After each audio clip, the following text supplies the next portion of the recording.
오늘은 신명기 16장의 말씀을 보도록 하겠습니다.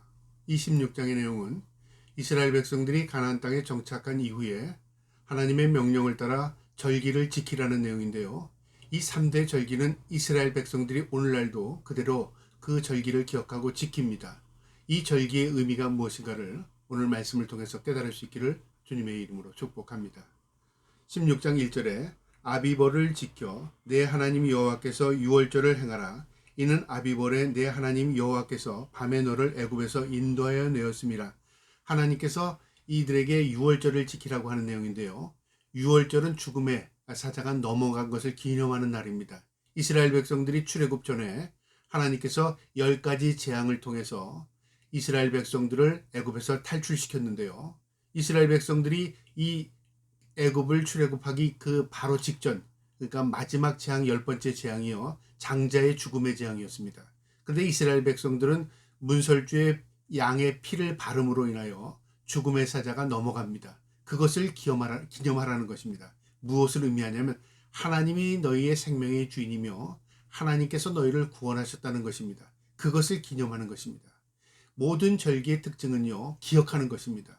우리도 이 세상에 살면서 그렇잖아요. 어떤 기념일을 두고 기억합니다. 이 기억을 통해서 회상하는 것이죠. 다시 되새기는 겁니다. 하나님의 은혜를 되새겨라 그 말이죠. 무엇에 대한 은혜요? 구원의 은혜를 되새겨라 그 말이죠. 너희가 애굽에서 인도하여 내었음이라. 2절에 여호와께서 자기의 이름을 두시려고 택하신 곳에서 소와 양으로 내 하나님 여호와께 유월절을 제사를 드리되, 택하신 곳, 하나님의 성전이죠. 하나님이 계신 곳에 가서 유월절 제사를 드리라 그 말이죠. 3절에 유교봉을 그것과 함께 먹지 말고 이래 동안 무교봉 곧 고난의 떡을 그들과 함께 먹으라. 이는 내가 애굽 땅에서 급히 나왔음이니 이같이 행하여 내 평생에 항상 내가 애굽 땅에서 나온 날을 기억할 것이니라. 이날은 어떤 맛있게 반찬을 만들어서 먹고 그런 게 아니라 무교봉입니다. 누룩을 넣지 않은 빵. 그 당시에 이 출애굽할 때요, 그들이 급히 나오기 위해서 그냥 배만 채운 겁니다. 그러니까 그것을 기억하고 무교병 떡을 만들어서 먹고 그 다음에 하나님 앞에 온전한 유월절 제사를 드려라. 그리고 기념해라. 이것이 무엇인가? 이 의미가 무엇인가를 후대에게 전해라 그 말입니다. 구원의 은혜를 전해라 그 말입니다. 4절에 그 이래 동안에는 내 모든 지경 가운데서 누룩이 보이지 않게 할 것이요. 또 내가 첫날에 질 때 제사 드릴 고기를 밤을 지나 아침까지 두지 말 것이며, 그러니까 고기는 그날 다 먹고 그 다음에 한 주간 동안은 이 무교병을 먹어라 그 말이죠. 그럼 가족들이 모여서 왜 우리가 이렇게 맛없는 거 먹어야 돼? 또 아이들이 물어볼 수 있잖아요. 그러면 어른들이 가르치는 겁니다. 우리 조상들이 하나님의 은혜로 구원받은 것을 기념하는 거야. 우리가 하나님이 없었으면 우리는 구원 백성이 되지 못했어. 이런 것들을 이야기하면서 아이들에게 신앙 교육을 시키는 거죠. 이렇게 해서 이 유월절 행사, 이 절기를 통해서 이스라엘 백성들은 하나님의 구원의 은혜를 되새기는 것입니다. 5절에요. 유월절 제사는 내 하나님 여호와께서 내게 주신 각성에서 드리지 말고 오직 내 하나님 여호와께서 자기의 이름을 두시려고 택하신 곳에서 내가 애굽에서 나오던 시각 곧 초저녁 해질 때 유월절 제사를 드리고, 그러니까 각각 너희의 마을에서 드리지 말고 하나님이 정하신 장소에, 택한 장소에 나가서 모두 함께 한 마음으로 공동체가 되어서 하나님께 예배하라 그 말이죠. 유월절 제물을 하나님께 드리고, 7절에 내 하나님 여호와께서 택하신 곳에서, 하나님의 성전이죠, 그 고기를 구워 먹고 아침에 내 장막에 들어갈 것이니라. 너는 엿새 동안 무교봉을 먹고 일곱째 날에 내 하나님 여호와 앞에 성회로 모으고 일하지 말지니라. 하나님 앞에 모여서 예배하고 그리고 어떤 일도 하지 말라 그 말이죠. 그러니까 일보다, 생업보다 더 중요한 게 하나님의 구원의 은혜를 기억하며 그날을 지내라 그 말이죠. 이것은 오늘날도 유대인들이요, 이 절기를 그대로 지킬 뿐 아니라 우리에게도 똑같은 적용입니다. 우리가 하나님의 은혜를 기억하는 것, 그리고 하나님의 은혜를 기억함으로 예배하는 것 동일한 것입니다. 우리가 그래서 기억하는 것, 그게 신앙입니다. 그 다음에 9절부터의 내용은 12절까지 7절입니다. 이건 맥추절이라고 하기도 하고 그 다음에 초실절이라고도 합니다. 하나님께서 주신 곡식의 첫 수확입니다. 이것을 적은 것이지만 구별하여 하나님이 주신 것입니다 기억하고 하나님 앞에 예배하라 그 말입니다. 9절에요. 일곱 주를 셌지니 곡식의 낫을 되는 첫날부터 일곱 주를 세어 내 하나님 여호와 앞에 칠칠절을 지키되 내 하나님 여호와께서 내게 복을 주신 대로 내 힘을 헤아려 자원하는 예물을 드리고, 이 칠칠절은 77이 49, 그러니까 7주가 지난 마지막 50일째에 하나님 앞에 드리는 겁니다. 그러니까 이제 심은 것에 대한 거두는 수확이 적은 것이죠. 그러나 이 모든 것들이 하나님이 우리에게 열매 맺게 하셨습니다 하는 마음으로, 하나님 앞에 자원하는 마음으로 예물을 드리라는 겁니다. 11절에요. 너와 내 자녀와 노비와 내 성중에 있는 레위인과 및 너희 중에 있는 객과 고아와 과부가 함께 내 하나님 여호와께서 자기의 이름을 두시려고 택하신 곳에서 내 하나님 여호와 앞에서 즐거워할지니라. 이것도 집에서가 아니라 하나님이 정하신 장소 성전에 나와서 함께 노비든 어떤 사람이든 함께 레위인들과 함께 나와서 온 백성이 하나님 앞에 감사하며 기억하며 예배하라 그 말이죠. 12절에 너는 애굽에서 종되었던 것을 기억하고 내 규례를 지켜 행할 것이라. 우리의 처지가 어떤 존재였던 걸 깨달으라 그 말이죠. 우리는 죄인되은 존재였습니다. 그런데 하나님께서 우리를 예수 그리스도의 보혈의 피로 구속의 은혜를 주셨습니다. 그래서 우리가 구원받은 백성으로 살아가는 것입니다. 그러니까 우리의 처지가 어떤 처지였던 것을 기억하는 것이죠. 그리고 적은 것이지만 이 모든 것이 하나님으로부터 왔습니다. 기억하는 것입니다. 이 77절입니다. 그 다음에 13절부터의 내용은 초막절의 내용입니다. 이 초막절은 장수절 그렇게 말하기도 하고, 그 다음 오늘날로 말하면 추수감사절의 의미도 이 안에 포함되어 있습니다. 13절에 너희 타작마당과 포도주 틀의 소출을 거두어 드린 후에 이래 동안 초막절을 지킬 것이라. 모든 수확을 거둬 드린 이후에 이제 모든 것을 정리한 이후에 초막절을 지킵니다. 그러니까 이제 하나님께서 우리에게 한 해의 열매를 주셨습니다. 우리에게 한 해의 수고를 거둘 수 있도록 은혜 베풀어 주심을 감사하는 겁니다. 14절에 절기를 지킬 때는 너와 내 자녀와 노비와 내 성중에 거주하는 레인과 객과 과부와 고아와 함께 즐거워하되 내 하나님 여호와께서 택하신 곳에서 너는 이래 동안 내 하나님 여호와 앞에서 절기를 지키고 내 하나님 여호와께서 내 모든 소출과 내 손으로 행한 모든 일에 복을 주실 것이니 너는 온전히 즐거워할지니라. 온전히 즐거워. 모든 것을 기뻐하라 그 말이죠. 어떻게 해요? 7일 동안에, 한 주간 동안에 하나님의 은혜를 기억하면서 하나님께서 내게 소출을 주시고 복을 주신 것을 감사하면서 온전한 마음으로 하나님께 기뻐하라 그 말이죠. 형식적으로 하지 말고 진짜 기쁨을 가지고 하나님께 기뻐하라 그 말이죠. 우리의 기쁨이 하나님 앞에 영광이 됩니다. 우리의 기쁨이 하나님께 예배가 되는 것입니다. 기쁨으로 예배를 드릴 때 하나님 그 예배 받으시는 것입니다.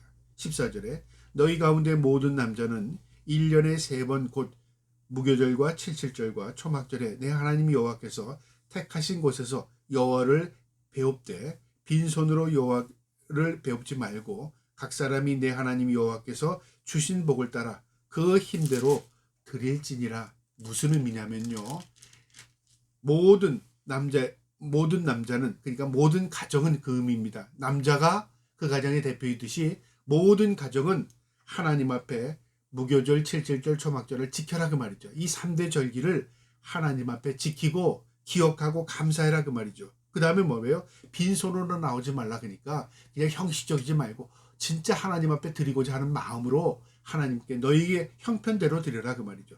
주신 복을 따라 하나님께서 내게 주신 것이 무엇인가를 헤아리고 그 주신 것에 따라 하나님께 드려라 그 말이죠. 적으면 적은 대로, 많으면 많은 대로, 어쨌든 하나님 앞에 감사하는 마음으로 드리고 그 힘대로 드릴지니라. 그러니까 너희의 능력대로 하나님 앞에 기뻐함으로 예물을 드려라. 그리고 하나님의 구원의 은혜, 하나님이 주신 것, 하나님이 함께 하시고 복을 주신 것 감사하면서 하나님 앞에 예배해라. 그것입니다.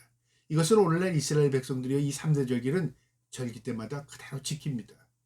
우리도 기억하면서 지키는 것입니다. 우리가 예배하는 것도 의미가 있고요. 우리가 어떤 절기에 교회력을 따라 하나님 앞에 예배하는 것, 이 모든 것들이 우리가 이 이스라엘 백성들이 절기를 지키는 것처럼 우리도 하나님의 은혜를 기억하면서 그 절기들을 따라 지키는 것입니다. 그 다음에 18절부터 22절의 내용은요, 하나님께서 재판장들, 지도자들이 이 나라를 다스릴 때 공의로 심판하고 공의를 행하라 그 말입니다. 18절에요. 내 하나님 여호와께서 내게 주시는 각성에서 내 지파를 따라 재판자들과 지도자들을 둘 것이요 그들은 공의로 백성을 재판할 것이요 각성마다 재판장과 지도자들을 둘 것이요. 그러니까 이 질서 가운데 하나님께서 이들을 대언자로 하나님께서 백성들을 이끌어 가시는 겁니다. 그러니까 재판장과 지도자는요 하나님의 대리자들입니다. 재판장은 공의로, 지도자는 공의로 행할 때 백성들이 평화를 누릴 수 있고 그 가운데 하나님의 임재를 경험하게 되는 것입니다. 그래서 재판장들, 지도자들은 공의로 백성을 심판할 것이라 그렇게 말씀하시면서 19절에 너는 재판을 굽게 하지 말며 사람을 외모로 보지 말며 또 뇌물을 받지 말라. 뇌물은 지혜자의 눈을 어둡게 하고 의인의 말을 굽게 하느니라. 어떠한 일이 있어도 뇌물을 받지 말고 외모로 사람을 평가하지 말고 재판을 굽게 네 뜻대로 내 생각대로 하지 말라 그 말이죠. 오직 공의를 실천해라 그 말이죠. 이게 하나님의 마음이다 그 말이죠. 뇌물을 받게 되면 어떻게 될까요? 마음이 삐뚤어집니다. 뇌물을 받으면 방향이 흐트러집니다.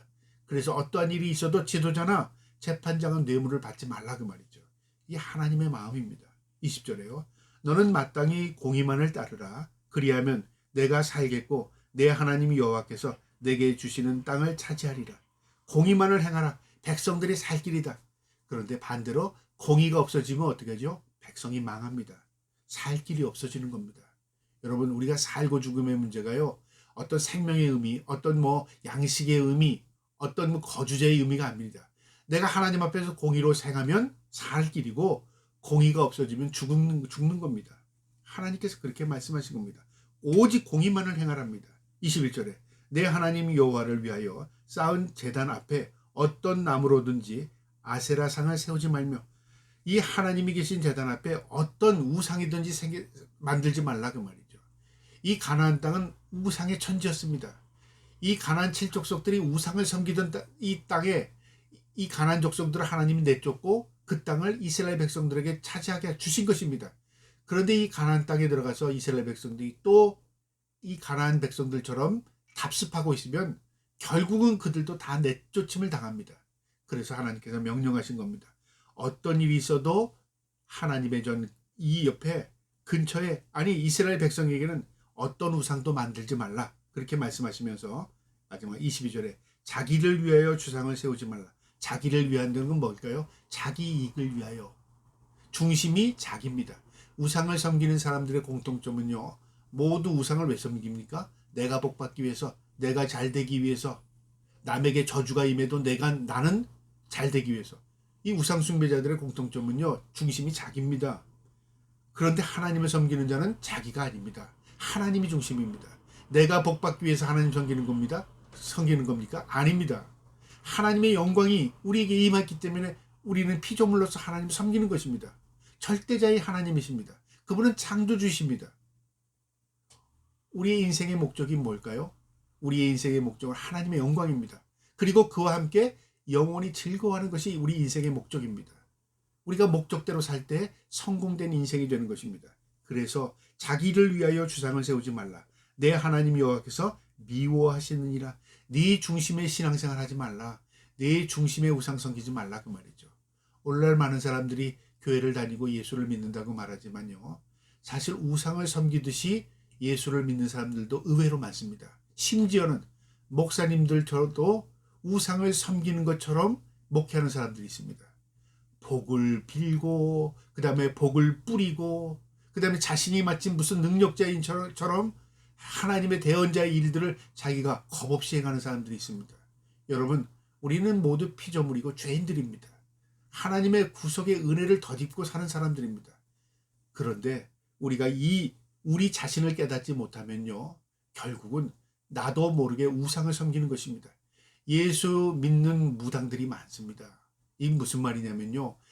무당이 예수 믿었다 그 말이 아니라 예수를 믿는 걸 무당처럼 믿는 사람들이 있어요.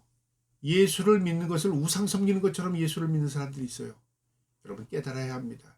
우리가 진정으로 예수를 믿는다는 것은요. 하나님의 말씀을 내 안에 두고 내가 하나님의 뜻대로 말씀대로 순종하며 사는 것입니다. 그리고 하나님의 영광을 위해서 하는 것입니다. 이것이 하나님 앞에 우리가 은총을 입는 길입니다. 저와 여러분이 우리의 마음 가운데 늘 하나님의 영광을 염두에 두고 살아갈 수 있기를 주님의 이름으로 축복합니다. 아멘.